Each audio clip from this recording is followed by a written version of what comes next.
হ্যাঁ যাও, ভালো লাগছে না, কথা বলতে হবে তোমাকে আমার সাথে, একদম ফোন করবে না আমাকে, রাখো বলছি।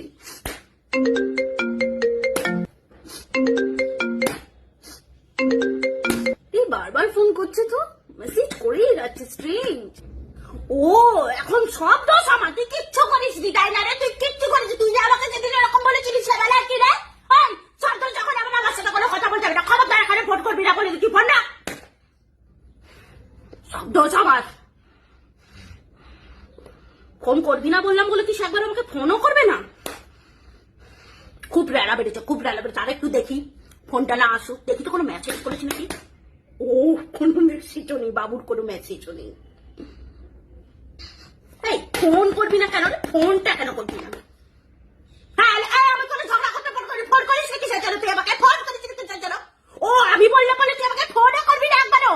আগে তো যখন ঝগড়া হতো ফোনের উপর মেসেজের উপর মেসেজ, সরি ভুল হয়ে গেছে, আর এরকম কখনো বলবো না, এই করবে না, এই করবে না। এখন একবার একে ফোনটাকে দেখি না বলে আজকে আমার ফোনটা ঘুরিয়ে করা যায় না? বললে বলে কি সেটাকে আমার মনের কথা ছিল? মনের কথাটা করে তুই আমার বুঝবি? আমার মনের কথা এখন তুই কেন বুঝবি? তোর তখন অন্য ফুলটুচিতে মন ফুটে উঠেছে, অন্য ফুলটুচির অন্য ফুলটুচির মনের কথা বুঝবি। হয়তো ওখানে গিয়ে এখন 10 বার 12 বার করে ফোন করছে, অন্য ফুলটুচি আসবে এখানে, অন্য ফুলটুচি আসবে। অন্য ফুলটুচি এলো কেন?